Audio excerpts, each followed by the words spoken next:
Veja no ICL Notícias, segunda edição. A gente sabe que Israel está próximo do seu fim. Alta tensão no Oriente Médio. Irã revida ataques da madrugada e lança centenas de mísseis contra Israel.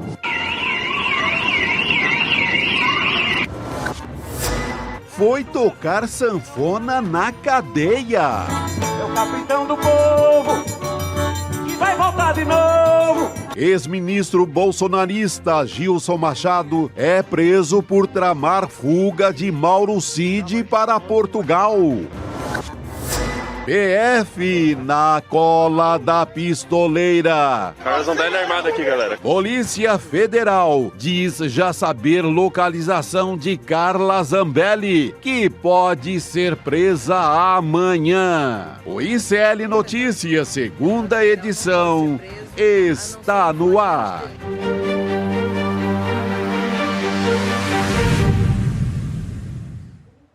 Olá, sextou! Hoje é sexta-feira 13 de junho de 2025. Seja muito bem-vindo, seja bem-vinda ao ICL Notícias, segunda edição, transmitido pelos canais do ICL, pela Pop TV do Rio Grande do Sul, também pelo canal A Voz Trabalhadora e pela web rádio São João, no nosso querido Ceará. Hoje a gente conversa com Juliana Dalpiva sobre a operação que prendeu o ex-ministro Gilson Machado e quase prendeu também Mauro Cid novamente. Depois a gente conversa com a Ju Dalpiva sobre a operação, que prendeu Gilson Machado, que eu acabei de falar. E também a gente vai falar sobre a crise entre Israel e o Irã com o professor de Relações Internacionais, o Leonardo Trevisan. E temos também um papo com a Cris Serra, que vai comentar a situação de Carla Zambelli, que pode estar prestes a ser presa na Itália. É isso mesmo. Vamos ver se vai, né? Chico Sá, boa noite. Boa noite não, boa tarde ainda. Boa tarde ainda, Roberta. Que bom estar aqui contigo nessa sexta. Boa tarde, comunidade. É um reboliço medonho no mundo, né? Eu querendo apenas dançar o meu São João em paz e ver o que o mundo apronta. O que fazer? Vamos nessa. Não vai dar, Chico, vai ter que esperar, porque olha, que sexta 13, viu? Caramba. Típica, né? Vamos começar falando sobre a Polícia Federal, que prendeu o ex-ministro Gilson Machado na manhã de hoje, o ex-ministro do Turismo. Ele foi detido no Recife, suspeito de ajudar Mauro Cid a conseguir um passaporte português. E aí, segundo a PF, Gilson usou seu trânsito internacional para facilitar um pouco o processo e tentava deixar o Brasil enquanto era investigado pelo golpe. Inclusive, desde o início do mês, a família inteira de Mauro Cid deixou o Brasil e se encontram atualmente nos Estados Unidos. E seria um dos elementos aí que motivaram a operação de hoje, que é um desdobramento do inquérito sobre a tentativa de golpe. Cid também foi alvo de busca e apreensão nesta mesma operação de hoje e logo em seguida prestou um depoimento de 3 horas na Polícia Federal. Hoje, mais cedo, diante de várias idas e vindas de informações, diversos veículos afirmaram que Cid tinha sido preso. De fato, houve um pedido de prisão, mas que foi revogado logo em seguida. Ou seja, Cid não chegou a receber uma ordem de prisão. E essa informação foi dada em primeira mão pela Juliana Dalpiva, aqui no ICL Notícias. Por isso, agora vamos conversar com a Ju, para contar para a gente um pouquinho sobre essa manhã tumultuada, informações desencontradas. Mas, Ju, você cravou, hein? Boa tarde. Boa tarde, Robs. Boa tarde, Chico. Boa tarde para a nossa comunidade. Importante a gente sempre trazer informação precisa, correta. É para isso que a gente trabalha aqui no ICL. Pois é. Muito bem, né? Naquele alvoroço da manhã, as TVs ali dando a prisão, a lintagem, a prisão do Cid, e eu esperando a Juliana confirmar, botar o carro dela no mundo para entender a história. E foi isso que aconteceu. Nada de prisão do Cid, sobrou apenas para o ex-ministro do Turismo, que tem realmente um trânsito incrível no consulado português no Recife. Confirmei agora há pouco com amigos da área também, lá no nosso Pernambuco. E, assim, tudo leva a crer que estava sendo montada, né, Ju, uma tremenda É uma operação muito bem feita, né? Eu achei estranho essa coincidência com essa matéria que a Veja traz também, tentando desmerecer integralmente a delação do Cid. Sim, é uma semana com muitos elementos que dá para a gente acreditar que havia uma operação para tirar o Cid do país. Não, Ju? Chico, eu acho que a sua leitura procede em vários aspectos. Para quem não acompanhou a nossa primeira edição, então hoje a Polícia Federal cumpriu alguns mandados, né? Um contra o ex-ministro Gilson Machado e outro, esse de prisão, também, acho que se não me engano, busca e apreensão contra o Gilson e contra o Cid de busca e apreensão. Originalmente também tinha um mandado de prisão contra o Cid, que não chegou a ser cumprido, em função dele ter prestado algum tipo de esclarecimento, acho que provavelmente via advogados, para o ministro Alexandre de Moraes já de madrugada. Então, o que eu soube, essa confusão que se deu de manhã, tem a ver com o fato de que os mandados saíram no início da noite, no início da madrugada. A Polícia Federal já se preparou, porque o Gilson estava em Pernambuco, o Cid em Brasília, então, assim, tem que armar uma operação, não é sair correndo, né? Então, tem uma organização. A Polícia Federal se preparou para fazer a operação, cumprir o mandado sigilosamente, discretamente, e isso tudo muito em função dessa história do Cid tentar um passaporte português. Ainda não era sobre a matéria da Veja. Obviamente, a Polícia Federal tomou conhecimento disso ontem, mas o mandado em si, ele está relacionado tanto ao fato desse passaporte português, do Cid, porque o Cid tem uma cidadania, ele só não tinha o passaporte, e aí tem essa movimentação do Gilson desde fevereiro, segundo a Polícia Federal, para tentar ajudar a sair esse passaporte. O Gilson nega, diz que foi só pedir para o pai dele, mas isso motivou a prisão do Gilson e a do Cid, com esse medo da fuga, porque ao que se soma a isso, Chico? A família do Cid quase que inteira foi para os Estados Unidos. A mulher, uma das filhas já estava lá, a outra embarcou hoje, os pais já estavam, o Cid tem um irmão que mora nos Estados Unidos. Agora, no depoimento, ele alegou que foi em função de uma festa de aniversário de uma sobrinha. Mas tá todo mundo de olho, que os Estados Unidos virou paraíso dos nossos golpistas foragidos, né? Tanto os foragidos quanto aqueles que se anteciparam a qualquer investigação, como o Eduardo Bolsonaro. Então, obviamente, a Polícia Federal está de olho nisso e também na própria Carla Zambelli, que também fez esse mesmo caminho. Para o Cid, mais complicado, porque ele usa a tornozeleira eletrônica. Então, não é como se ele fosse sair correndo aqui pelo Brasil e a tornozeleira não iria apitar. Não sei exatamente o que era no detalhe esse plano, mas tem esse fato da tornozeleira. Ele manteve a colaboração, ele não foi preso pelo ministro Alexandre de Moraes, também não confirmou a ordem de prisão que tinha saído, pediu para revogar logo em seguida a manifestação da prisão. E aí, assim, eu tenho a impressão, Chico, que antes da gente saber das prisões de manhã, eu estava fazendo um comentário que era assim: a acusação está olhando para todo esse processo com calma, com cautela. Então, tem um julgamento para vir ainda. O Cid não foi julgado, nem o Bolsonaro, nem os demais. A colaboração premiada do Cid importa para alguns aspectos que são corroborados por outros depoimentos e documentos. Agora, já falei aqui 1000 vezes e vou repetir. O Cid mente e mente sobre não saber com quem ele desabafou os áudios que vazaram na Veja. E também está mentindo agora com relação a essa história que veio do Celso Vilardi no depoimento essa semana, desse perfil que está no nome da mulher dele e onde ele conversava com pessoas próximas ao Bolsonaro e que motivaram as perguntas do Celso Vilardi, e que são essas mensagens que saíram na Veja.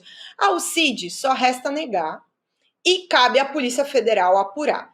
A Polícia Federal vai apurar essas mensagens junto com essa situação desse passaporte. Então, tá todo mundo de olho muito grande para cima de cada detalhe dos passos do Cid. Se ele tinha qualquer expectativa de fugir, e se a família dele, ele apresentou, parece, tá, na Polícia Federal hoje, as passagens de volta da família. Vamos ver se eles realmente vão voltar, né? Eu aqui tenho minhas dúvidas, porque para sair lá para os Estados Unidos para fazer o discurso de perseguido, que não sei o quê, é um pulo, né? Então, tem passagem de volta, vamos ver se essa família do Cid vai voltar. Pois é, vamos ficar de olho. Eu queria relembrar aqui quais são os benefícios da delação de Mauro Cid para a gente entender o que está em jogo aqui. Olha, tem o perdão judicial ou pena privativa de liberdade não superior a 2 anos, restituição de bens e valores que pertencem a ele e foram apreendidos, tem extensão dos benefícios para o seu pai, esposa e filha maior de idade, no que for compatível ao caso deles. E atuação da Polícia Federal para garantir a segurança de Cid e seus familiares. Agora, Chico Sá, você também escreveu na sua coluna no iclnoticias.com.br sobre o ex-ministro do Turismo, né, do Gilson Machado, também conhecido como o Sanfoneiro. Conta pra gente um pouquinho da sua coluna. Na coluna eu peguei mais o aspecto do que bateu na memória em relação a esse personagem, né, que é muito a história. Ele me lembra muito a história das lives durante a pandemia, em que ele aparecia ali praticamente zombando da população, zombando das vítimas. Não era um momento para fazer festa com sanfona. Não. Festa com sanfona é agora no São João.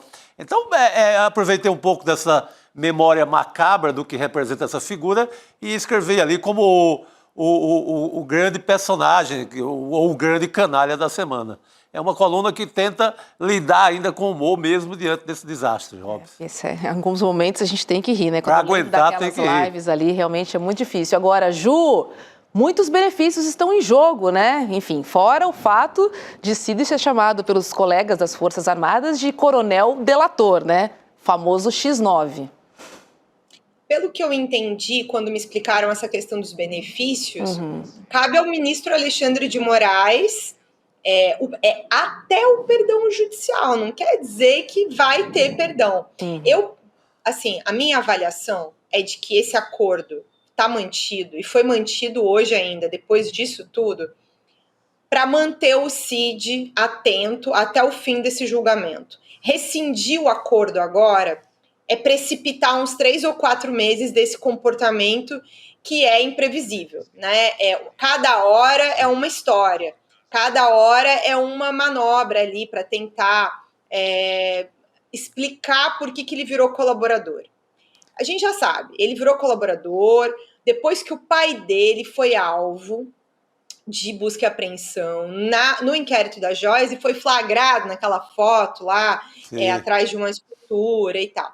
Então, quando chegou no pai dele, a água bateu aqui, muito no pescoço, quase chegou na boca, entendeu? Então, ali começa um movimento concreto da família do Cid em busca de um advogado, ele troca de advogado e começa a ser defendido pelo César Bittencourt e, se eu não me engano, a operação é 11 de agosto de 23, a colaboração do Cid, né, o depoimento, o primeiro é 28 de agosto, ou seja, coisa de uma semana e pouco depois, pouco mais de 10 dias, ele começa a fazer essa colaboração.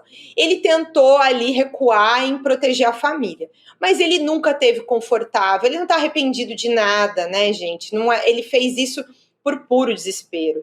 E para proteger a família, a tentativa de, sei lá, não tomar tantos anos de cadeia. Eu acho, por tudo que estou vendo, que há uma irritação muito grande com esse comportamento do Cid. Não é de hoje. A própria Polícia Federal, em novembro, já apresentou um relatório para o ministro Alexandre de Moraes, que foi chancelado pela PGR, pela rescisão dos benefícios, ou seja, para não estender mais benefício nenhum ao Cid, simplesmente ficar com as provas, com os depoimentos, mas não dar mais nenhum dos benefícios aí que você estava mostrando, Robson.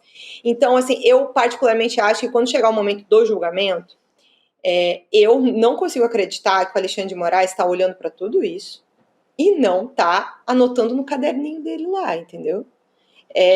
Eu tenho essa impressão de que lá na frente, quando julgarem o mérito do caso, as acusações, a conversa vai ser outra. Pois é. Agora, Chico, a impressão que eu tenho é que o Mauro Cid está cercado por todos os lados, assim, não tem uma porta favorável para o Mauro Cid nesse julgamento. Nenhuma, eu não vejo nenhuma. Você vê alguma? Ele está acossado ali, ele está com todos os representantes do bolsonarismo, incluindo os militares, no cangote dele, né? O tempo inteiro, até o próprio sanfoneiro, de alguma forma. É estranho também tentar o passaporte para outro.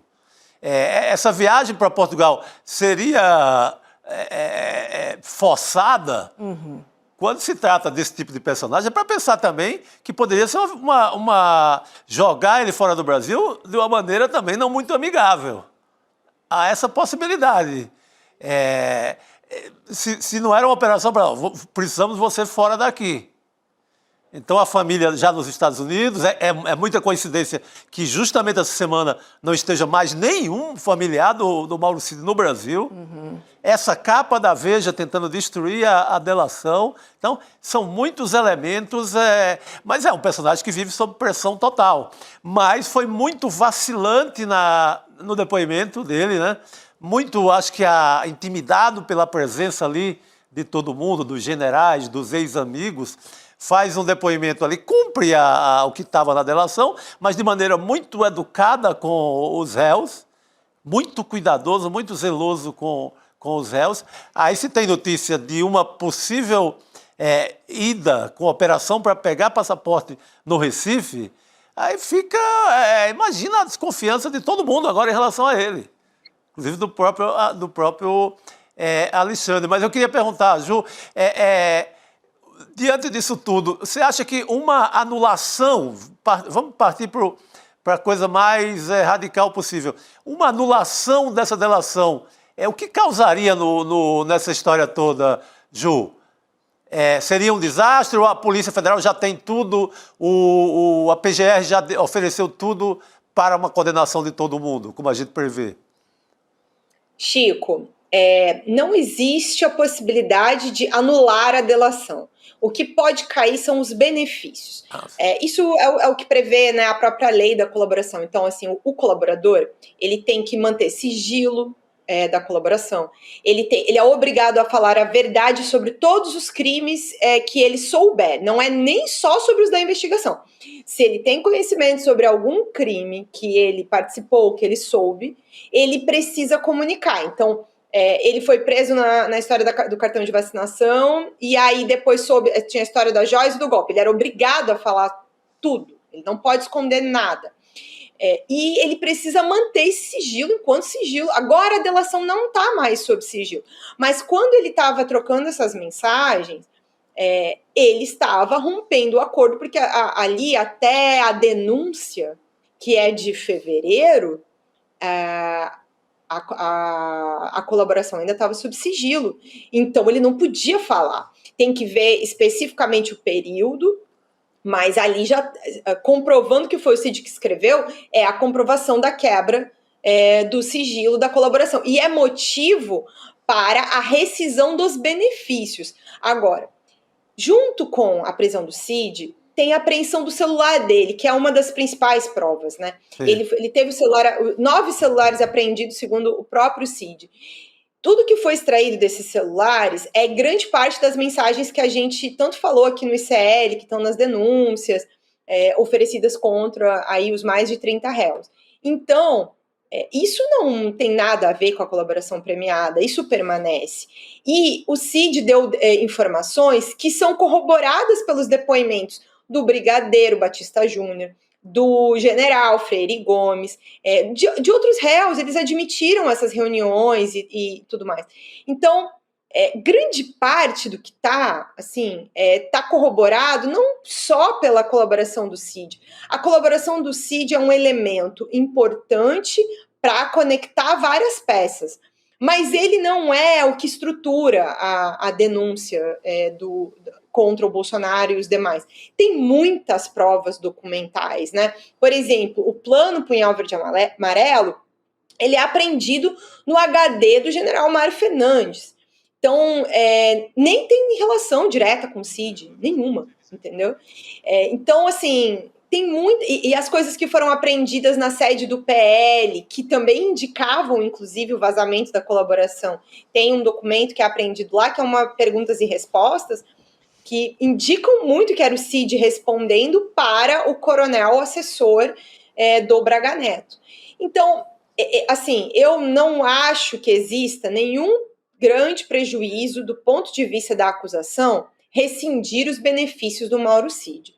O que eu acho que, assim, num caso muito extremo, tá, Chico, o risco que se correu dentro dessa possibilidade do Cid fugir era que ele fosse para os Estados Unidos criar uma cena lá, se juntar com o Trump, e porque no Brasil estou sendo perseguido, que não sei o que fiz uma colaboração premiada, obrigado, que fui... Se bobear, ia dizer até que foi torturado para falar o que falou, entendeu? Então, essa tentativa de descredibilização de fora para dentro, eu acho que se correu esse perigo. E eu me pergunto se a família do Cid não vai acabar querendo fazer isso. Vamos supor que a família do Cid decida ficar nos Estados Unidos. Não volte. Porque a mulher do Cid estava encrencada na história das mensagens da fraude do cartão de vacinação. O pai está no inquérito das joias. Eu acho que tudo isso vai pesar para eles. Se vão voltar, se não vão voltar. Não teve denúncia da PGR ainda sobre a questão das joias.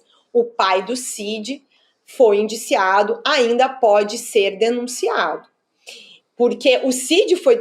eles até quando saiu o indiciamento, eles ficaram assim, mas a colaboração não ia ter, não sei o quê. E até pelo que eu me lembre, a colaboração é individual. Ele não pode negociar benefício para o pai, entendeu? Isso fica meio que no ar, assim, sabe? Se vai denunciar. Mas, assim, do ponto de vista legal, o Cid não protege o pai. Tipo assim, qualquer crime que for imputado ao pai, o pai é que tem que fazer a colaboração premiada. O Cid não pode fazer para o pai dele, pelo que tinham me explicado, inclusive. Agora, eles estão de olho nisso. A denúncia das joias ainda não veio. E ela ainda virá. Então, eles estão de olho nesse processo. Agora, pode ser que eles optem pelo caminho Carla Zambelli das coisas, Alan dos Santos das coisas, Paulo Figueiredo das coisas, que é fugir, ficar nos Estados Unidos. Aí o passaporte europeu tem uma série de facilidades para quem tem passaporte europeu nos Estados Unidos, mas tem a questão da implicação de trabalho e tudo mais. A legislação está cada vez pior lá com toda essa questão dos imigrantes, né? Agora, interessa ao governo Trump, se quiser continuar fazendo esse escândalo, essa campanha contra o Brasil, manter a família do Cid para sustentar esse discurso. Tudo isso está em jogo. A gente precisa ver se a família do Cid vai voltar, mesmo, do jeito que ele está falando, ou então se eles vão sustentar isso do lado de fora. Eu acho que a tensão que aconteceu nesses últimos dias deixou todo mundo um pouco na cautela. A gente vai ter que esperar os próximos dias para saber os próximos passos deles, né? Porque da Polícia Federal me parece muito claro que vão chegar para comprovar aí como o Cid quebrou a confidencialidade. Não estão provando que o Cid mentiu sobre as informações que ele deu com relação à trama golpista. O que está naquelas mensagens mostra que o Cid quebrou o sigilo da colaboração. São coisas diferentes, entendeu? Então, agora, vamos ver se eles comprovarem algo... Porque, assim, aí que tá, as principais questões da denúncia estão corroboradas aqui, como eu falei, por outros depoimentos e documentos. Não dependem só da palavra do Cid. Exato. E o essencial para vários réus, não é nem só sobre o Bolsonaro. Então, por isso que quem tá aqui por um fio é o Cid. Ele, para perder o benefício... Assim, até acho que do ponto de vista do exercício da justiça, o Cid precisa perder o benefício. Ele não faz jus a esse benefício. Ele mentiu, ele omitiu, cada pouco ele inventa uma confusão. Então, assim, ele não merece esse benefício, ele não cumpriu a lei. Exato. Só aqueles áudios para Veja, aquilo Meu Deus do céu, que ali ele quase revela que estava sob tortura. E que aí desabafa ali com um amigo invisível, que ninguém sabe quem é até agora. Só aquilo já seria motivo para quebrar. Totalmente. Pois é. E dá-lhe Revista Veja de novo. Porque tem sido, o endereço para tentar minar, para tentar defender o Bolsonaro. É quase um advogado de defesa, de alguma forma, né? Pois é. Acho que não é muito difícil de imaginar se na terça-feira o Celso Villardi estava fazendo essas perguntas, dizendo que existia um perfil assim, assado, Gabriela não sei das quantas, que dizia XYZ, e ele ficou ali todo nervoso para responder, e aí misteriosamente essas mensagens aparecem na revista Veja, a gente sabe muito bem de onde vieram essas mensagens, não é nenhuma novidade, mas talvez eu leio tudo isso de outra maneira. O Cid tem que ser responsabilizado pela quebra de confidencialidade do acordo. A justiça precisa valer para todos, inclusive para o delator. Se o delator não cumpriu a lei, ele tem mais é que perder o benefício mesmo, sabe? E acho que nesse sentido, a questão é que o Celso Villardi vai precisar apresentar ali agora, formalmente, e aí é que tá, né? Ele vai ter que identificar com quem que era essa conversa, aí é que entra o problema. Com quem é que o Cid estava conversando durante esse tempo todo? Que ele não lembra, né? Que ele disse que não lembra, né, Ju? Obviamente um deles. Obviamente um dos bolsonaristas. Sim. Dos mais próximos, do núcleo central ali. Exatamente. Fica muito... dá a entender isso, né? Que ele não entregou, né? Falou que não lembra. É isso aí. Juliana Dalpiva, parabéns novamente, viu, pela notícia de hoje. E um bom final de semana para você, viu? Beijo. Boa noite. Tomara que a Polícia Federal deixe a gente ter um final de semana, né, pessoal? Eu estou achando que citando o negócio de Carla Zambelli, aí estou um pouco preocupada. Eu pretendo ter o meu final de semana. E deixa aqui um convite, vou estar na Bienal do Rio amanhã à tarde. Quem quiser aparecer no stand da Editora Matrix, das 2 às 4. E depois num papo com a Miriam Leitão, no stand do Prêmio Jabuti, às 5 horas da tarde. Opa, todo mundo lá. Bom. E Ju, novamente parabéns, viu? Você cravou a revogação da prisão de Mauro Cid. Um beijo, sou sua fã. Boa noite. Beijo, queridos. Beijo, Ju. Boa noite. Quem chega mais agora é Rodrigo Viana. Oi, Rodrigo. Opa, o homem das causas urgentes. Vamos falar dessa sexta-feira. Ele não é Santo Expedito, mas é das causas urgentes. Deus. Olha, causas urgentes. O Santo Expedito não é dos endividados, não, né? O Santo Expedito não é dos endividados? Não. A endividada eu acho que é Santa Rita de Cássia, se eu não me engano. Bom, depois a gente pesquisa. Dessa parte endividada eu conheço. É da tua área. Santo do Serasa eu conheço todos. Vamos falar dessa sexta-feira 13, o Rodrigo, porque teve uma retaliação aí do Irã, né, contra a ofensiva israelense. Começou no início da tarde de hoje, mais de 150 mísseis ali, uma loucura, né? A gente vendo tudo ao vivo. Eu estava acompanhando as imagens. Eu estava de olho aqui na conversa de vocês com a Juliana Dalpiva, né, os desdobramentos desse caso do Mauro Cid, e com outro olho aqui no noticiário internacional. Estas imagens na tela são imagens do ataque do Irã contra as principais cidades israelenses, Tel Aviv e Jerusalém. Retaliação porque Israel atacou por 2 dias seguidos as instalações nucleares, matou 3 lideranças iranianas e vários cientistas iranianos. E está acontecendo nesse momento, Roberta, uma reunião do Conselho de Segurança da ONU, em que já falaram representantes de vários países aqui. Eu estava tentando recuperar a fala de alguns desses representantes para a gente poder trazer. É importante a gente saber, por exemplo, a posição da China. Israel fala nesse momento, mas eu queria trazer a China. A China falava enquanto a gente estava no ICL urgente. A China diz que está preocupada com os acontecimentos e que condena os atos de Israel, que, segundo a China, violam a soberania e a segurança do Irã. Portanto, a China se posicionando de maneira mais clara ao lado do Irã. O Paquistão condenou a agressão ilegítima e injustificada de Israel. O Reino Unido se disse preocupado com os ataques de Israel e diz que a prioridade é evitar que aumente a tensão no Oriente Médio. Os Estados Unidos, como esperado, se colocaram do lado do Estado de Israel e disseram, os Estados Unidos, não se pode permitir que esse regime perigoso se dote de armas nucleares. É a posição dos Estados Unidos, Curiosamente, e o regime perigoso de Israel pode ter armas nucleares? Que é um regime perigosíssimo.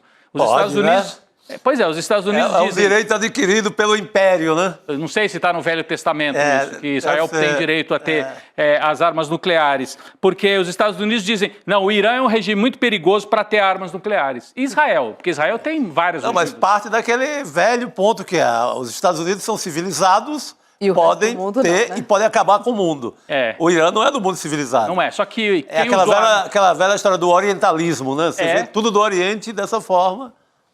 É um modo de olhar que é assim. Complicado, né? Deixa eu chamar o professor de Relações Internacionais, o Leonardo Trevisan, para ajudar a gente a entender melhor essa história. Oi, Trevisan, boa noite para você. Ainda na noite de ontem, o líder supremo do Irã, o Ali Khamenei, ele se pronunciou depois do início da ofensiva contra Israel e disse que o Irã precisa dar uma resposta firme ao regime sionista. Vou ler o post do Khamenei, já passo para você. Ele diz o seguinte: hoje precisamos dar uma resposta firme à identidade sionista maligna, desprezível e terrorista. Se Deus quiser, responderemos com força e não teremos misericórdia para com eles. Trevisan, vou passar a bola para você, já te perguntando, você acha que isso pode escalar? E pegando carona aqui com o Rodrigo, inclusive com a participação de Rússia e China do lado do Irã? Boa noite. O risco... Bom, primeiro, boa tarde, Roberta, boa tarde, Rodrigo, boa tarde, Chico, né? Boa tarde a todos que nos escutam. É possível escalar assim, né? A escalada é bem real. Agora, a escalada mais temida não é a militar, viu? A escalada mais temida é a econômica. Se, do ponto de vista militar, né, a resposta iraniana ela está muito contida, porque a gente precisa entender, né, que Israel, como diziam vocês, né, ela, de alguma forma, esse ataque de hoje é um ataque complementar, né? O ataque real, o ataque mais eficiente, ocorreu em outubro passado. Se vocês repararem, né, Israel atacou em todas essas frentes, ela atacou em várias cidades, né? Ela atacou em Tabriz, ela atacou em Shiraz, ela atacou em Khorramabad, ela atacou em Fordov, e é claro, Teherã, e atacou principalmente o complexo nuclear de Natanz, né? E fez todos os restantes, não perdeu um único avião, não perdeu um único caça.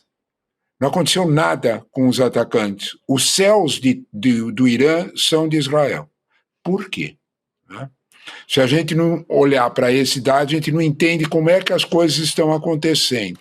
Né? Em outubro do ano passado, Israel fez um ataque surpresa, aproveitando um momento de tensão, e eliminou as 4 grandes bases de mísseis que o Irã tinha de origem soviética, de origem russa, cuja função era exatamente proteger os céus de Teherã. A função está anulada. Israel há uma sequência nesse processo. É um plano de eliminação da força iraniana que está na sua 2ª ou 3ª fase. O ponto mais essencial disso é a absoluta eficiência, não há outra palavra, da inteligência militar israelense na penetração no Irã. Ela está conseguindo, você não mata, está acertado pelo menos 6, mas o Associated Press fala em mais de 10 cientistas iranianos que estavam em prédios diferentes, né? Nós ainda não sabemos a quantidade de civis que foram mortos nesses ataques para matar um cientista.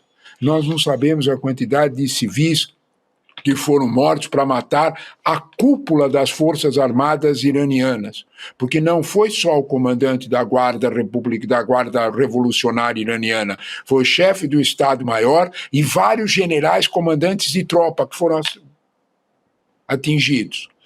A resposta do Ali Khamenei foi diferente da resposta do Hezbollah. Ele imediatamente assumiu as mortes e nomeou. Tá no Washington Post de hoje. Sim.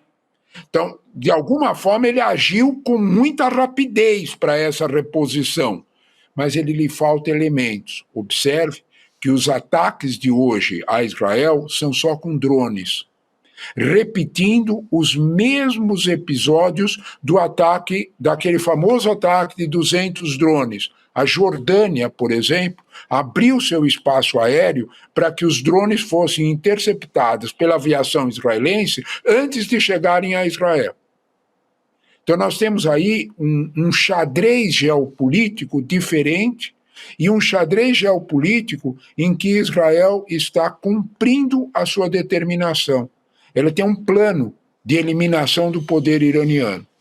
Esse plano, talvez, é difícil dizer, tenha outros matizes, tenha outros cordões que levem a situações, inclusive com países árabes moderados, sunitas, em relação ao Chile.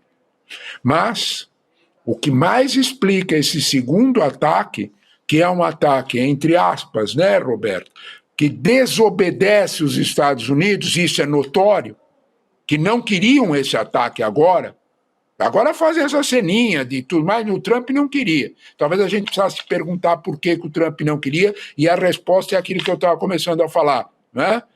Se o Irã quiser realmente pôr fogo, né, na situação, ele apenas e tão somente fecha o Estreito de Hormuz.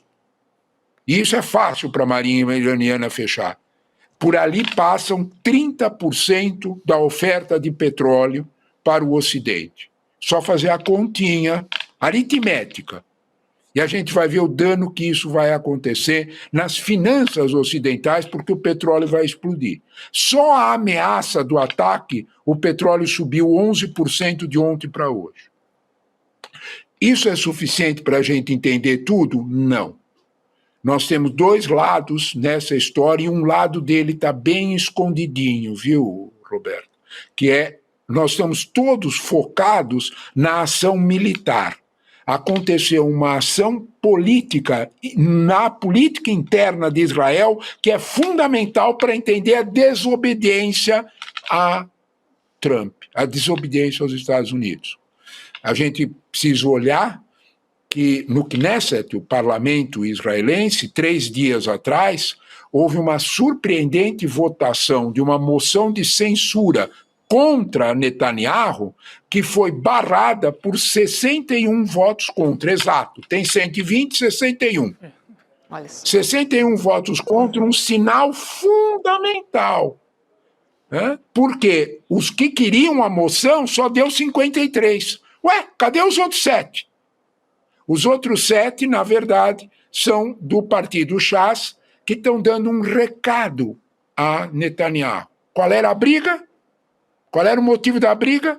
Os seminaristas dos ultra-ortodoxos teriam que cumprir o serviço militar. Eles não aceitam isso. A Suprema Corte israelense mandou que fizesse, 85% da população israelense quer isso, porque todo mundo serve o exército, uma tragédia real em Israel. Por que aqueles não servem? Sem contar uma malandragem, viu? Vamos ficar quietinho, o Chico falou lá da Serasa, tem Serasa lá também. Nos últimos 3 anos, multiplicou-se o número de jovens que aderiram a esses seminários. Por que será, hein? Para não Ora, servir que o dúvida. exército. Professor Trevisan... Para não servir o exército. Exatamente. Professor, eu queria só sugerir, o senhor falou do Estreito de Hormuz, que é por onde passa o petróleo, 30% do Sim. petróleo do mundo. A gente tem um mapa aqui, Roberta, se a gente pudesse adiantar e colocar o mapa na tela, o mapa da guerra Israel-Irã. Não, é isso, esse aí. Ali é aquele, não está apontado ali no mapa exatamente o estreito, mas ali onde está a palavra Irã, logo abaixo da palavra Irã, se eu não estou errado na geografia, Sim, professor, tá lá o estreito. é ali o Estreito de Hormuz, certo? Se o Irã fechar ali, não passa o petróleo nem do Irã, nem da Arábia Saudita, né, de várias partes, não é isso? Nada. 30% fica afetado. Mas sabe, Rodrigo, o importante da gente entender é o jogo político interno em Israel e sobre quem é que efetivamente passou a mandar em Israel. Esse é o ponto. Porque a troca para que Netanyahu não fosse derrubado pela questão do serviço militar para os ultra-ortodoxos, a troca disso foi ele avançar sobre o Irã, desobedecendo os Estados Unidos. Quando a gente olha para essa realidade, não é, a gente observa que Bezalel Smotrich, né, Smotrich, para usar a palavra exata, desculpe, né, fez um discurso, ele é o ministro das Finanças, ele é de um dos partidos mais radicais, né, o judaísmo unido da Torá. Ele propôs uma discussão de que Israel não deveria abandonar o seu plano e enfrentar o seu perigo existencial. Seu perigo existencial era o Irã. Meus caros, a troca foi feita. Netanyahu atacou o Irã para não cair do governo e atacou o Irã como queriam os ultra-ortodoxos porque ele não vetou a lei sobre os meninos do seminário. Pois é. Em outras palavras, o quadro político em Israel mudou e mudou para pior. Mudou para muito mais grave. É essa a apreensão no mundo. De alguma forma, quando nós olhamos para isso, nós temos que entender a gravidade da situação, que não é apenas militar, ela é política. É a última fronteira, ultrapassou-se a linha vermelha. Netanyahu hoje depende, para a sua sobrevivência política, mais tanto da guerra, é o perigo existencial que falava o Bezalel. Ele depende tanto disso, quanto do apoio dos ultra-ortodoxos. Nesse quadro, meus caros, eu acho que nós vamos assistir cenas bastante melancólicas, tanto em Gaza, quanto no sul do Líbano, quanto um avanço, é o que ele avisou. Sim. A operação no Irã será contínua, eles não vão parar. A resposta iraniana será além dos drones. É esse o medo de Trump. Trump não ficou um menino pacífico, um menino bonzinho, dizendo que queria fazer um acordo com o Irã de graça. Lembre-se que há uma semana... Aliás, sábado estava marcado, para próximo sábado, uma reunião, que agora ficou meio sem sentido, né? Uhum. Porque, inclusive, a maior parte das instalações nucleares iranianas foram para os ares.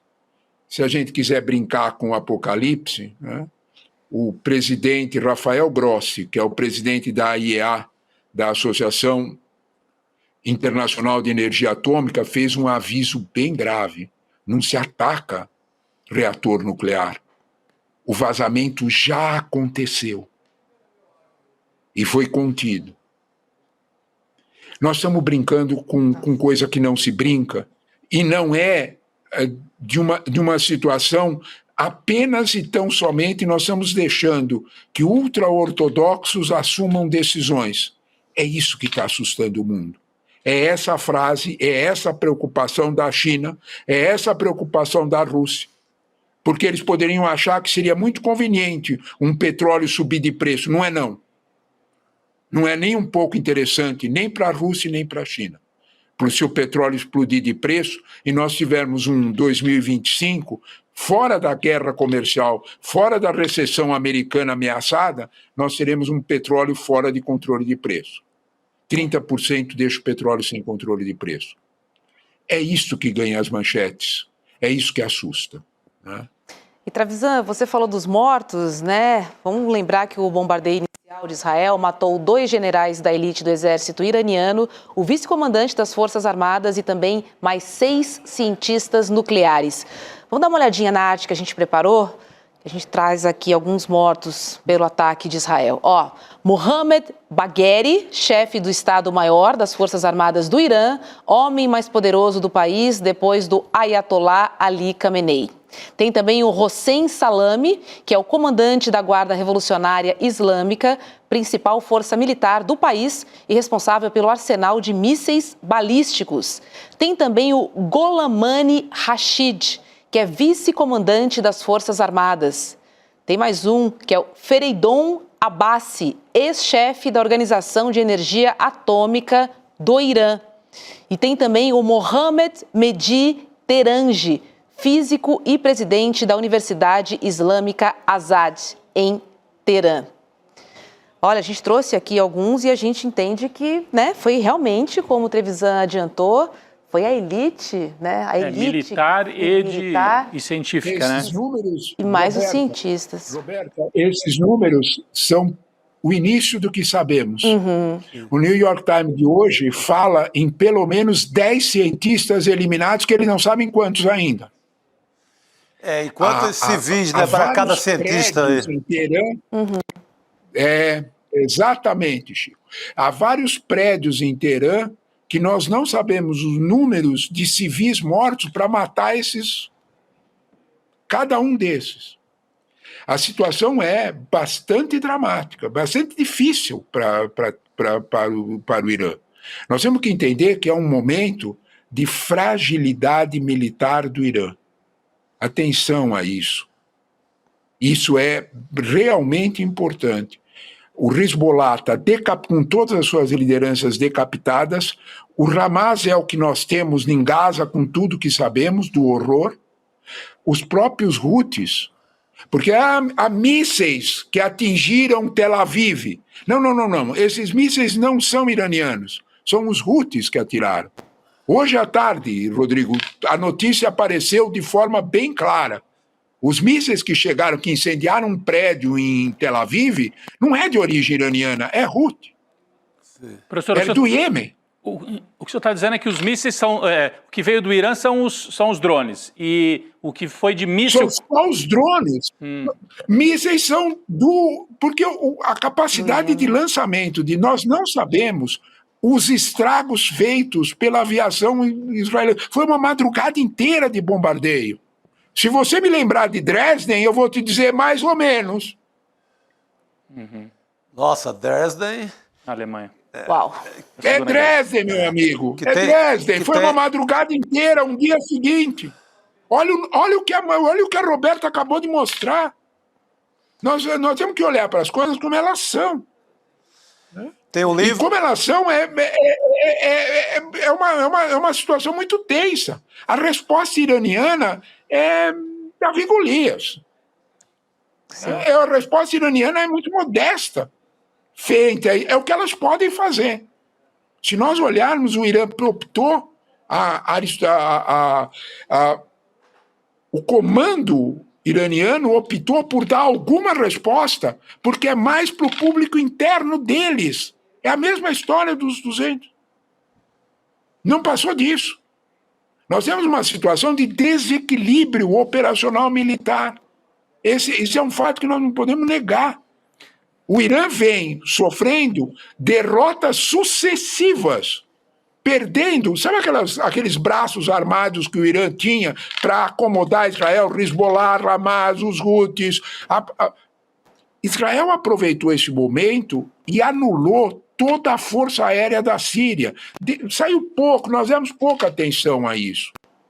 Na Síria, Israel anulou toda a ação do Hezbollah na Síria.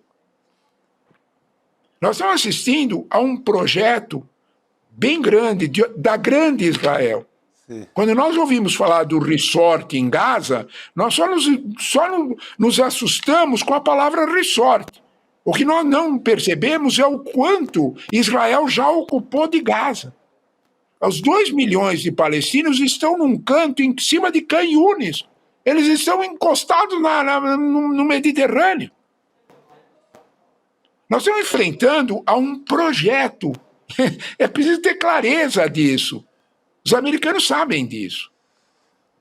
O motivo... Agora, o problema é a reação no restante do mundo árabe. Os americanos não tiraram os seus diplomatas de Bagdá de graça. Eles tiraram os seus diplomatas de Bagdá porque não sabem qual será a resposta dos xiitas no Iraque. Isso pode incendiar o Oriente Médio inteiro, porque tem xiita em várias regiões, com guerras civis muito fortes. Nós estamos lidando com uma situação que é ultrapassar limites. a contenção do Trump em relação a isso não é gratuita.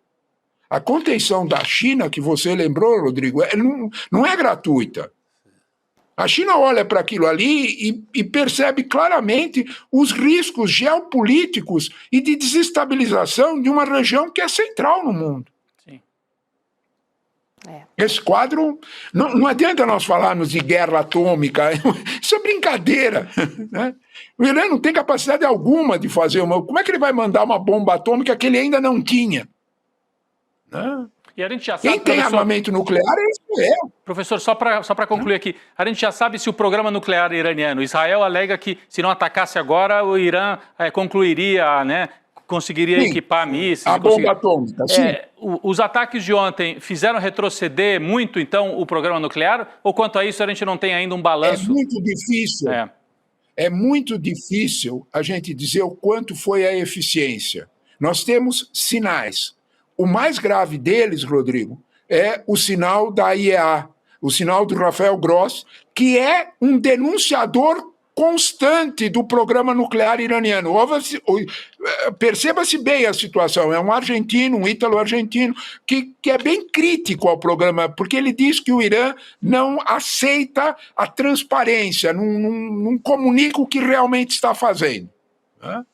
Havia uma série de denúncias da IEA de que o Irã estava chegando perto, é um problema técnico, o Irã estava chegando perto de 60% de enriquecimento de urânio, o que lhe permitiria fazer 10 bombas atômicas se ele ultrapassasse a medida. Ótimo, tá bom, é isso, a IEA estava dizendo isso. O ataque israelense, a denúncia da IEA de que ocorreu um vazamento atômico em Natanz que foi contido, isso é gravíssimo. Gravíssimo, A frase do Rafael Grossi é claríssimo. Não se ataca reator nuclear, você não sabe o que você está fazendo. Uhum.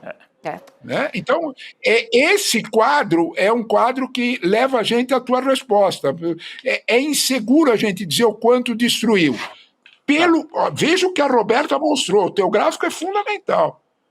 Decapitou várias lideranças. A elite, se decapitou várias, se teve espaço militar para fazer isso, imagine você quando os caças israelenses, eles atacaram o Irã com F-35, que é o avião mais moderno que os Estados Unidos têm, que entregou a Israel. A capacidade operacional dessa arma de guerra é infinita, é muito alta. Então, e o Irã não tinha nenhuma capacidade de se defender porque tinha sido anulado. O que aconteceu é que a Rússia entregou ao Irã o famoso S-400 e o S-300, que são estruturas de mísseis que equilibram o jogo. Eles caçam F-15, F-16 e até os F-35. Foi isso que Israel destruiu. E o Irã ficou sem possibilidade. A madrugada inteira o céu iraniano não houve notícia alguma dele. Esse desequilíbrio chama a atenção. Perfeito. Entende? E ele é muito grave, ele é realmente muito grave. É realmente muito assustador tudo isso que a gente está vivendo, presenciando ao vivo. Assim, chega a ser inacreditável mesmo. Isso, é ao vivo, é ao vivo. E principalmente, Roberta, a troca do comando político em Israel. Cuidado com isso. Isso é efetivamente muito sério. Não nos esqueçamos que Netanyahu é tudo que a gente conhece, mas ele é do Likud.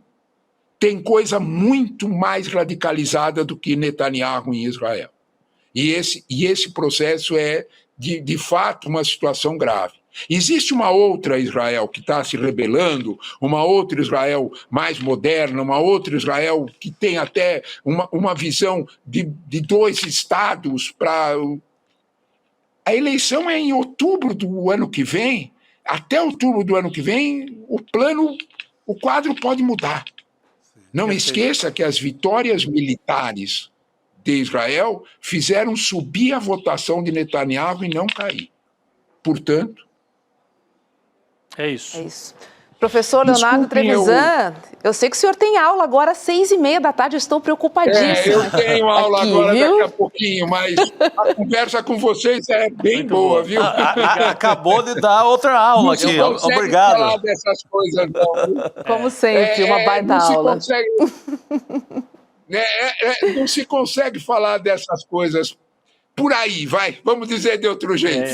Por aí, não se consegue. Que bom. Entendemos, Não professor. se consegue. E a gente gosta verdade. bastante. Desesclarecimento é uma coisa séria. É uma verdade. coisa séria. É outra guerra à parte. É uma outra guerra. É verdade. É outra guerra à parte. Exatamente, Chico. É outra guerra à parte. Boa aula para o senhor, viu? Obrigado, professor. Sempre, porque a gente adora. Caros, muito obrigado pelo convite e pela boa conversa. Um abraço, amigos. Tchau. Até mais. Tchau, tchau. Vamos continuar falando desse conflito, meninos, porque o ataque do Irã é resultado de uma nova ofensiva de Israel contra o país na madrugada dessa sexta-feira, tá? Que começou com 2 bombardeios. E aí, após a ofensiva do Irã, Netanyahu falou em lutar pela libertação do regime islâmico, falando sobre o sucesso dos bombardeios no Irã e que mais está a caminho. Vamos ver um trechinho do pronunciamento do Netanyahu. Tonight I wish to speak to you, the proud people of Iran. We're in the midst of one of the greatest military operations in history, Operation Rising Lion. The Islamic regime, which has oppressed you for nearly 50 years, threatens to destroy my country, the State of Israel. The objective of Israel's military operation is to remove this threat, both the nuclear threat and the ballistic missile threat to Israel. And as we achieve our objectives, we're also clearing the path for you to achieve your objective, which is freedom. In the past 24 hours, we've taken out top military commanders, senior nuclear scientists, the Islamic regime's most significant enrichment facility, and a large portion of its ballistic missile arsenal. More is on the way. The regime doesn't know what hit them. They don't know what will hit them. É impressionante, né? A gente vê figuras como Netanyahu nessa tranquilidade, nessa naturalidade, falando, né? Mas assim, ele tá sobre ataques. Ele tá mandando o recado de que não foi um ataque pontual, de que mais vem por aí, de que e há um projeto, né? Vocês lembram que quando começou o conflito que se transformou num genocídio em Gaza, Netanyahu disse: nós vamos redesenhar o mapa do Oriente Médio. Vamos expandir e não tem conversa. A Grande Israel. Então, desde o início do conflito em Gaza, que virou um genocídio, ele massacrou Gaza, ele derrotou o Hezbollah no sul do Líbano, caiu o regime sírio do Assad, e o projeto de Israel não é simplesmente enfraquecer o projeto nuclear do Irã, é eliminar, se possível, o regime dos ayatollahs. É acabar com o regime dos ayatollahs, gerar uma disputa interna e substituir esse governo iraniano por alguma outra coisa. Desde 1979 que os ayatollahs estão no poder. Então aí seria realmente redesenhar o mapa do Oriente Médio. Acontece que falta combinar, como disse o professor, com os xiitas de toda a região, né, Chico? E Irã tem essa capacidade de gerar muitos danos econômicos para o mundo inteiro também, né? Mas quando ele fala em relação ao Irã, ele se dirige ao povo iraniano, o Netanyahu, e falando que a bronca é com o regime islâmico, não tem nada a ver com o povo iraniano, que são amigos desde Ciro o Grande. Israel e Irã são amigos desde o Ciro o Grande na história. Então, essa história de eliminar o regime. Há um projeto, porque ontem eu assisti alguns canais de notícia que estão aqui do Brasil, totalmente alinhados com Israel, e eles estavam repercutindo esta ideia, como se fosse uma coisa boa. Está em curso uma troca de regime no Irã. Quase como um fato consumado. Vai cair o regime dos ayatollahs, eles vão ser enfraquecidos, vão ser substituídos. E aí Israel deixa ele ter o seu principal adversário no Oriente Médio, que é o Irã, né? Os outros países não têm como fazer frente. E aí Israel pode expandir ainda mais as suas fronteiras, acabar de anexar Gaza, acabar com a Cisjordânia, expulsar os palestinos que estão lá e expandir ainda mais os seus territórios, né? Consolidar o domínio sobre as colinas de Golã, sobre aquele território ali na Síria também que está ocupado por Israel. Então, é um momento dramático, mas vamos ver também as consequências econômicas, como é que Estados Unidos e China reagem. O Trump é uma sinuca miserável, né?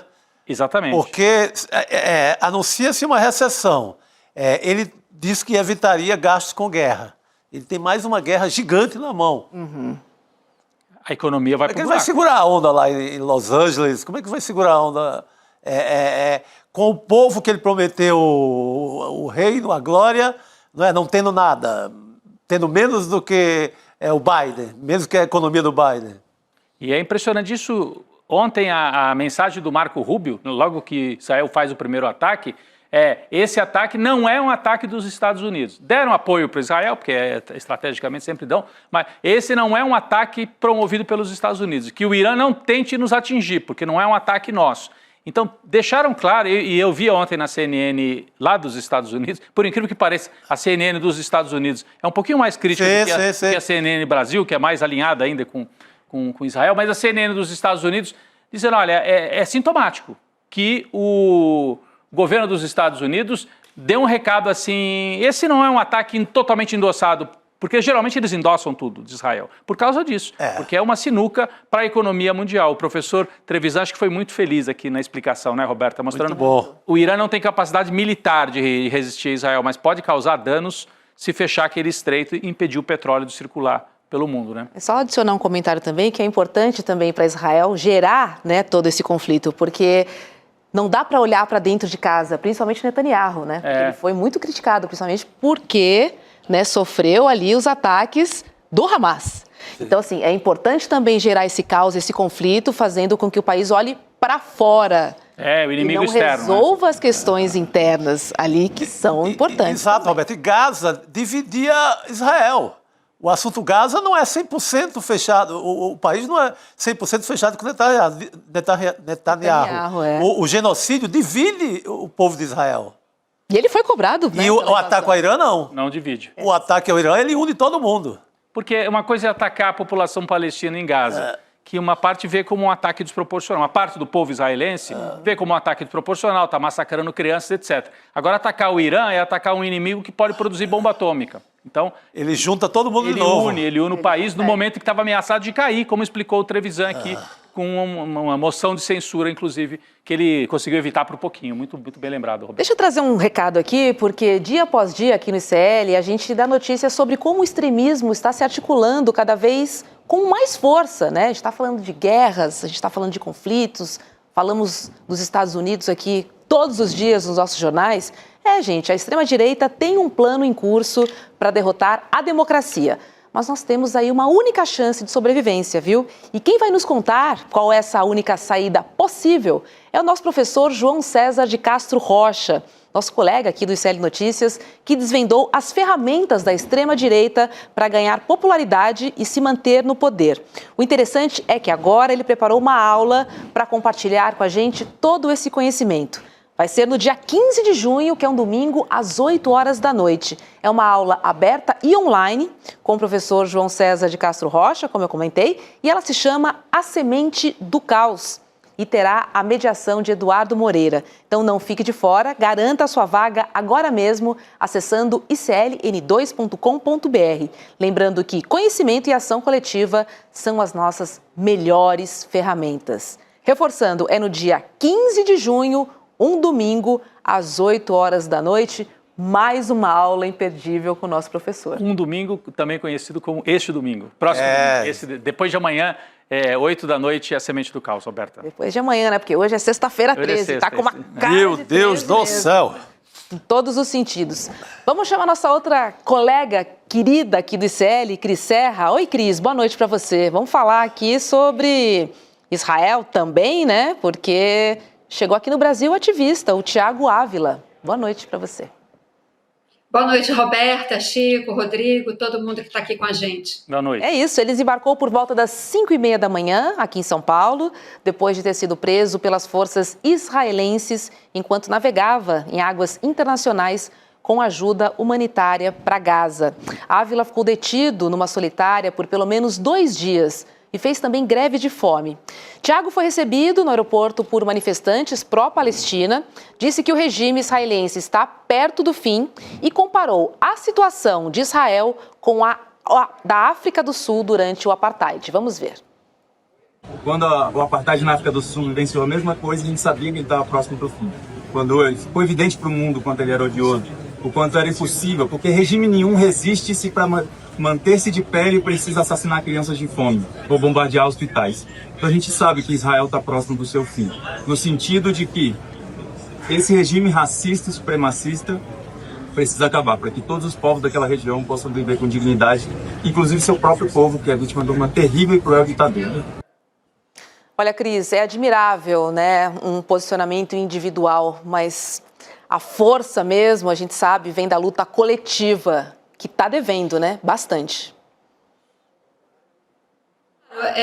Sempre a força do coletivo se sobrepõe a qualquer ato voluntarioso, mas tem muito valor o que os integrantes da flotilha fizeram. Como a gente já comentou aqui outras vezes, eles chamaram a atenção para essa iniquidade, para essa crueldade em grande escala, né, numa escala catastrófica que se desenrola na faixa de Gaza. E foram ativistas muito valentes, eu diria, e muito coerentes na sua atitude até o fim, né? Sobretudo o Tiago, que ao ser preso se recusou a assinar o documento de deportação porque seria admitir que teria entrado legalmente em território israelense ou em águas israelenses, o que de fato era uma mentira, porque eles foram capturados em águas internacionais. Então ele foi coerente, corajoso até o fim. E que bom que ele está de volta já ao Brasil, porque de fato a guerra no Oriente Médio agora toma uma proporção numa escala inimaginável. Não se trata mais de uma guerra de Israel contra a Palestina, contra os territórios palestinos, mas agora com esses ataques ao Irã, é uma coisa, nós estamos falando de outra coisa, né? A gente está falando de uma guerra que pretende reconfigurar o Oriente Médio, enfim. Então é bom que o Tiago esteja aqui de volta em segurança, acho que cumpriram a missão. Ele só erra, do meu ponto de vista, ao avaliar que o regime de Israel está perto do fim. Ele certamente, ao desembarcar, não sabia, não tinha ainda informação dos ataques a Israel. Infelizmente, o regime de Israel não está perto do fim, né? Acho que ainda tem, ao contrário, né? Fez uma demonstração de força muito grande. Mas, enfim, também acho que a avaliação dele ali, né, é no calor da chegada e de tudo que ele viveu nos últimos dias. Isso é plenamente compreensível. Eu queria acrescentar só um dado aqui para... Eu estava acompanhando o debate muito importante que vocês estavam tendo aqui com o professor Trevisan, que é o seguinte: esse ataque de Israel ao Irã, guardadas as devidas proporções, ele lembra muito o que os Estados Unidos fizeram com o Iraque 20 anos atrás, 22 anos atrás, mais ou menos. Quando os Estados Unidos atacaram o Iraque, foi em cima daquela mentira de que Saddam Hussein tinha armas de destruição em massa, né? O que o tempo provou que era uma mentira, né? É uma das maiores fake news, né, da história geopolítica mundial. E agora o Netanyahu ataca o Irã dizendo que precisava enfraquecer as capacidades nucleares do Irã, o que também é outra mentira. A diferença é que 20 anos atrás os Estados Unidos invadiram o Iraque com tropas, né? Inclusive é um custo altíssimo para o povo americano, enfim, para aqueles jovens soldados que morrem nessas guerras sem sentido. Quer dizer, tem um sentido geopolítico, eu falo sem sentido humanitário, né? Agora Israel, o mundo vive uma outra etapa, né, das guerras, em que Israel pode destruir o Irã, ou pelo menos enfraquecer muito as capacidades do Irã, sem colocar um soldado em território iraniano, né? Então, nós estamos assistindo a outro tipo de guerra, uma guerra tecnológica, com potencial de destruição realmente assustador, o que nós estamos assistindo, o que nós vimos dessa madrugada para cá. Ô Cris, bem lembrado, foi o Bush, né, que arma ali para cima do Iraque com aquela história de armas de extermínio total da humanidade e tal. Governo George Bush. Queria só lembrar que temos 25 políticos brasileiros, entre eles o prefeito de BH, o Álvaro Damião, e o prefeito de João Pessoa, Cícero Lucena, em Israel, em Tel Aviv. eles estão nos abrigos nucleares, claro, e acompanhado dessa comitiva. São políticos de menor escala, claro, não são prefeitos, mas tem esses 2 prefeitos de capitais importantes. Estavam fazendo uma visita de... Aqueles convites.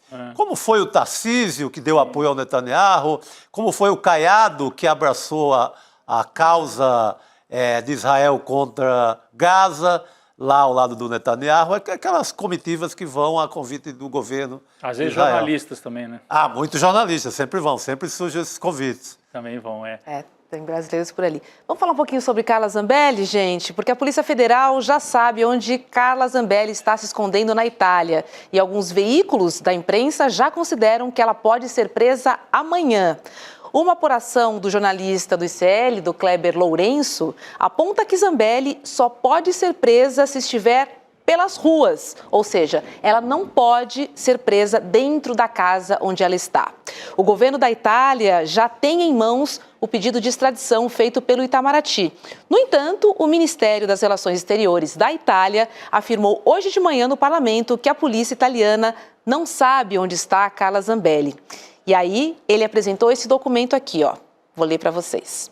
O intervalo de tempo entre a chegada da senhora Zambelli e a divulgação da notificação da Interpol não permitiu às autoridades policiais da fronteira procederem à prisão, pois, no momento do controle, ela não apresentava antecedentes policiais no território nacional, nem havia evidências desfavoráveis nos registros disponíveis.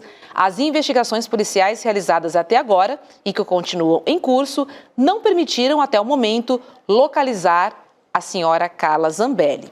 Só que, no entanto, o jornalista Otávio Guedes, da Globo News, afirmou que a Polícia Federal Brasileira já descobriu o paradeiro de Zambelli e informou as autoridades italianas. Temos aí um desencontro de informações. Não, é isso. Né? Quer dizer, eles vão lá no parlamento, os italianos, e dizem, não sabemos onde ela está.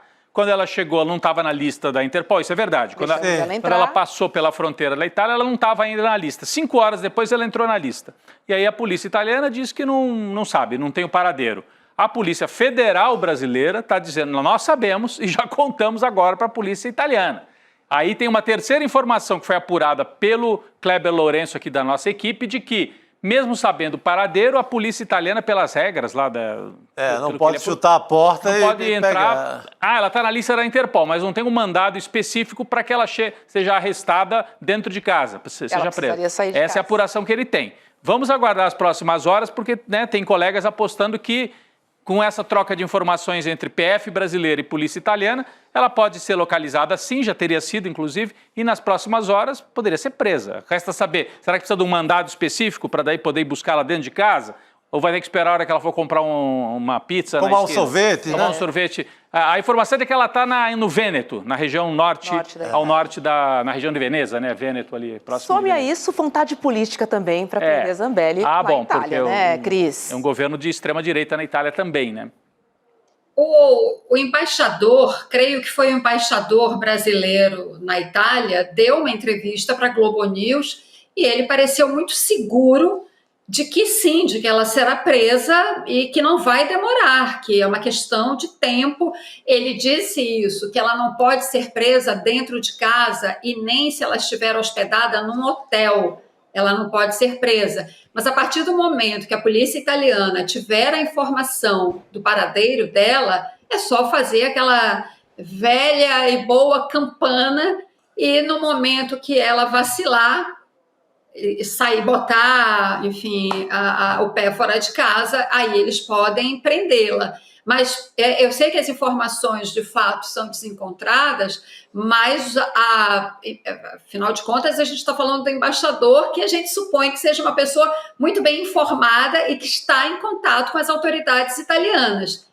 E ele me pareceu bastante seguro de que é apenas uma questão de tempo, que não há nenhum problema entre as polícias, não há falta de coordenação, os governos estão em contato e que precisava dessa informação, saber onde ela está. A partir do momento que se sabe, o único cuidado, novamente, segundo o que ele falou, o único cuidado não, a única restrição é que ela não poderia ser presa no local onde ela está hospedada, segundo a lei italiana, que pode ser uma casa, pode ser um hotel. Fora isso, ela pode sim ser presa e aí mandada de volta para o Brasil, que é o que a gente espera, é o que deve ser feito, né? Pois é. Aguardaremos ansiosamente esta informação no final de semana. Agora, Chico, vamos lembrar que ontem, né, a Câmara dos Deputados informou que atendeu à determinação do ministro Alexandre de Moraes, do STF, e bloqueou o salário dela. O que é uma atitude rara, né? Exato. Porque você pega mesmo o caso surpreendente, digamos, o né? caso do Eduardo Bolsonaro, ele passou meses gastando Demorou, né? verba de gabinete. Ele Mais estava de licenciado. R$130 mil por mês. Ele estava lá se alimentando, indo para Disney, passeando com verba de gabinete. Nesse caso, pelo menos, foram mais rápidos e já cortaram essa parte de salários, benefícios, etc. Espero, né? Pois é. Outra notícia que chega, Cris, é que o governo da Itália informou que os 3 filhos do ex-presidente Jair Bolsonaro conseguiram cidadania italiana. Flávio e Eduardo conseguiram a cidadania em 2023 e Carlos obteve em 2024. A gente tem um print aqui do comunicado do governo italiano, diz: seus filhos, Flávio, Eduardo e Carlos, por sua vez, iniciaram o respectivo procedimento junto à embaixada com resultado positivo, obtendo a cidadania italiana. Flávio e Eduardo em 2023, como eu contei, enquanto Carlos em 2024. Está todo mundo arrumadinho para vazar, né? É Mauro Cid com cidadania portuguesa e os Bolsonaro com cidadania italiana, prontinho realmente para vazar. O bolsonarismo vai se enfraquecendo. E a gente ontem ainda, Cris, só para completar, tem a ver um pouco com esse assunto que a gente estava falando, ainda repercutindo muito mal nas redes sociais bolsonaristas a maneira como o Jair se portou perante o Alexandre de Moraes, né? Então, aquilo de fazer brincadeira, eu vi várias postagens, de gente dizendo, pô, ele nos traiu, a gente ficou lá na porta dos quartéis, ele chamou todo mundo de maluco e tal. Não só chamou de maluco, como está preparadinho, deixou os filhos preparados, um já se mandou. Se precisar, os outros 2 se mandam para a Itália também, Roberto, é isso que nós temos pela frente. Agora, isso quer dizer que o bolsonarismo se esfarelou totalmente? Não, mas ele sofreu mais um golpe com esse depoimento aí perante o Xandão, viu? Pegou mal. Rodrigo, como você falou, o bolsonarismo ainda não murchou completamente, mas isso esvazia muito o bolsonarismo, essas atitudes covardes, né, bravateiras. Aí a gente, esse contraste do Jair Bolsonaro quando estava no poder e agora, diante do processo no STF, né, o comportamento dele sentado no banco dos réus, de fato, é um contraste, né, muito... Ele deixa muito à mostra quem é, na verdade, Jair Bolsonaro, né? Bravateiro, valentão, né? E agora, diante dos juízes, um cordeirinho. Agora, você sabe que o contraste maior sobre quem é Jair Bolsonaro, o contraste maior que eu acho que deve ser feito é a atitude do Bolsonaro diante da justiça, da acusação feita a ele, e a atitude do Lula quando enfrentou o Sérgio Moro. Estou falando isso porque, casualmente, passou num desses feeds aí de rede social. Agora, ontem eu estava assistindo a cena do Lula quando vai prestar depoimento para o Sérgio Moro. Ou seja, como a pessoa que não tem o que esconder, né, que não se furta a responder a acusações, por mais falsas que sejam, né? Ele, quando foi decretada a prisão dele, se apresentou, foi preso, enfim, enfrentou o cárcere, né, por quase 2 anos, enfim. E naquele momento especificamente, como ele enfrenta o Sérgio Moro, e o Sérgio Moro tenta se contrapor, e ele fala, o presidente Lula, não, hoje é meu dia de falar, eu vim aqui para falar. E ele fala em cima do Moro, e o Moro fica quieto. E não tem outra saída ali a não ser deixar o Lula falar. O contraste entre esta cena e a cena de Bolsonaro, né, se rebaixando ali, né, assim, amedrontado diante do Alexandre de Moraes, Não há nada mais ilustrativo da diferença, né, entre o caráter dessas duas pessoas. Então, Bolsonaro e família, eles são isso aí, né, querendo todos agora, ele e seus comparsas, né, porque o Mauro Cid é delator, mas também não é flor que se cheire, é outra figura também complicada, para dizer o mínimo. Todos aí procurando, né, um lugar para se esconder, para viver fora do Brasil, né, porque sabem que aqui as coisas vão ficar muito difíceis para eles. Mas é isso, eles são esse tipo de gente. Pois é, pegou mal, ficou feio, viu, Cris? Ficou bastante complicado. Essa fragilidade que ele demonstrou não era o que os apoiadores esperavam, com certeza, né? Aquele homem viril, né, nos palanques, falando, canalha, não seguirei a ditadura da toga, e de repente pediu até desculpas, né, pelas palavras, enfim, chamou o Xandão para ser o seu vice e chamou, né, os seus apoiadores de malucos, que eu acho que foi assim. Não, uma figura que se sustenta em cima da coisa da testosterona, do imbrochável, ele é todo lastreado nessa coisa aí da macheza. De repente se apresenta lá como um gatinho siamês, carente. Com a voz fraca, né? A vozinha fraca, todo... viu aqui, quase pedindo perdão, pô. Ficou feio. Pega mal. Cris, vamos falar um pouquinho sobre a exploração do petróleo na Foz do Amazonas, porque o Ministério Público Federal pediu a suspensão do leilão de 172 blocos de petróleo e gás. O leilão está marcado para terça-feira que vem e inclui 47 blocos da Foz do Amazonas. O MPF argumenta que ainda falta o cumprimento de medidas previstas na legislação socioambiental para exploração na margem equatorial. Cris Serra é uma novela, né? Que todo dia tem um novo capítulo sobre essa exploração. E não tem como ser diferente, Roberta. É um assunto que, de fato, é controverso, né? Todo mundo sabe que eu sou contra a exploração de petróleo, na Foz do Amazonas em especial, mas não apenas lá, né? De uma maneira geral, é preciso se caminhar muito rapidamente para outra forma de geração de energia. Claro que há um período ainda de transição, né, mas essa transição tem que ser rápida, né, e não contar com a abertura de novas fronteiras de exploração de petróleo. Ou seja, tem que acabar com esse negócio de furar poço de petróleo. Então é isso, as instituições estão aí para se confrontar, e, enfim, até que se tenha uma posição definitiva. Esse pedido do Ministério Público Federal no Pará é justamente um pedido de liminar, né, para impedir o leilão, porque já seria semana que vem. Então tem que ser uma decisão, a Justiça terá que dar uma decisão rápida.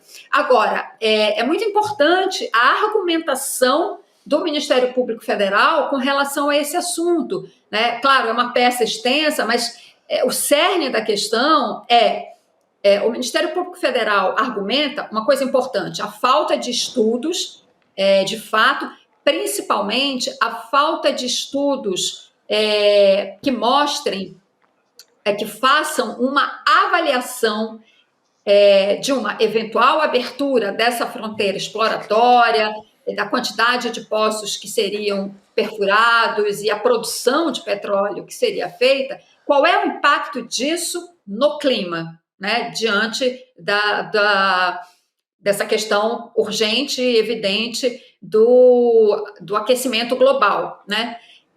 Então, sim, alguns estudos já foram realizados, mas o Ministério Público Federal aponta outros estudos que ainda precisam ser feitos, inclusive esse. E aí eles argumentam, né? E aí está o cerne, como eu estava falando, da argumentação deles, que a abertura dessa nova fronteira exploratória de petróleo, em particular nesta área sensível, ecologicamente falando, da Foz do Amazonas, é um contrassenso com tudo que o Brasil tem feito até então. Todos os acordos internacionais que o Brasil tem assinado, né, para evitar o aquecimento global. Então, eles dizem, é um contrassenso, né, diante, inclusive, da assinatura do Acordo de Paris, que foi 10 anos atrás, vai completar agora, né, durante a COP, vai completar 10 anos da assinatura do Acordo de Paris, que foi aquele que estabeleceu aquele teto de aumento da temperatura que a gente não pode ultrapassar, né? E se você vai continuar abrindo poço de petróleo, esse é o caminho mais rápido para ultrapassar essa meta que foi estabelecida pelo próprio Acordo de Paris. Então, o documento, em resumo, a argumentação do MPF é importante porque ela vai no cerne da questão, ela vai nesta contradição que eu tenho dito, que é a seguinte: o Brasil tem que decidir se é uma potência ambiental ou se quer ser um petroestado. Esse é o cerne da questão, do meu ponto de vista. Claro. Com certeza. A gente sempre está de olho nessa história, né? Porque a gente sabe que, enfim, além da COP30 tá aí, sim, é uma questão de sustentabilidade, é uma questão de futuro, é uma questão de presente, é um olhar que a gente precisa ter. Porque a gente já se comprometeu, agora a gente precisa agir, né? Com um mundo melhor para todo mundo, para a gente viver com a energia limpa e sustentável. Roberta, por isso que você está falando é muito importante. A gente já sabe o que precisa fazer. Uhum. Isso foi lá na COP de 10 anos atrás, em Paris. Exatamente isso, quando se definiu aquele 1,5 grau de aumento da temperatura média global acima do nível pré-industrial. O que a gente precisa fazer agora é a implementação desse compromisso. Como é que isso vai ser feito? Por isso que os negociadores brasileiros, o embaixador André Corrêa do Lago, que está à frente da COP30 aqui no Brasil, ele tem dito exatamente isso. Essa COP agora é para decidir a implementação do acordo. O acordo, a meta, já foi estabelecida lá atrás. Essa COP agora é a da ação. Por isso ela é tão importante. Tá certo. Cris Serra, querida, um bom final de semana para você. Obrigada, boa noite. Valeu, Cris. Beijo. Boa noite, querida. Meninos, sexta-feira passada você não estava aqui, né? Chico? E aí, o que a gente fez na sua ausência, né? Em homenagem a Carla Zambelli. Eu fiquei sabendo. A gente liberou o Lambrusco. Limoncello também, limoncello. Muito chique. Hoje vamos voltar à baixaria da Jurubeba. É isso aí, voltar para Jurubeba. Mas antes, um esclarecimento. No começo do programa falamos dos santos e o nosso chat ajudou a gente resolver a questão. Boa. Santa Rita de Cássia, que eu citei, é das causas impossíveis. É a terra do meu avô. E de quem está devendo, tem que recorrer a Santa Edvirgem. Edvirgem, já fiz muita matéria lá na igreja. E você segue sendo das urgências, então é o Santo Expedito mesmo. Expedito, eu posso ficar com o Santo Expedito. Muito bem. Jurubeba é para a nação brasileira. Para Santo Expedito também. Exatamente, que não nos falta. Uma para o santo. É isso aí. Exatamente. Bom final de semana para você, valeu, Rodrigo, Chico, comunidade. Obrigada pela sua companhia e um ótimo final de semana para todo mundo. Segunda-feira tem mais. Beijo. Muita gente acha que essa turma da extrema-direita é um bando de maluco que acorda e posta ali nas redes sociais o que dá na telha no dia. Até tem a turma maluca, mas a verdade é que isso é muito mais planejado e organizado do que a gente imagina. Existe um plano, aliás, extremamente elaborado, em curso no Brasil. Brasil, que é o laboratório da extrema-direita no mundo. Esse plano planeja semear o caos e ter como colheita o poder total. Quem vai nos revelar esse plano pela primeira vez, de uma maneira detalhada e histórica, é o professor João César Castro Rocha. A aula vai acontecer no dia 15 de junho, um domingo, às 8 horas da noite. E tem como título A Semente do Caos. Não perca essa aula e participe desse enfrentamento com a gente. Você tem um canal, rádio ou TV? Chegou a hora de levar ao seu público o jornalismo que faz história. Democracia! No ICL, você tem acesso exclusivo a Chico Pinheiro. Esses caras fardados sempre estiveram tumultuando a vida democrática neste país. Leandro Demore. Aqui foi tudo tomado pela água. Heloísa Vilela. Porque a mesquita é aqui dentro do campo de refugiados. Juliana Dalpiva em campo. O conjunto probatório é muito forte. Apurando tudo de perto, feito por quem entende. São histórias que mudaram o Brasil e você pode levá-las ao seu público. Seja nosso parceiro. Use nossa programação gratuitamente e fortaleça seu conteúdo com credibilidade. Acesse icl.com.br/parceria. Juntos, levamos a verdade mais longe.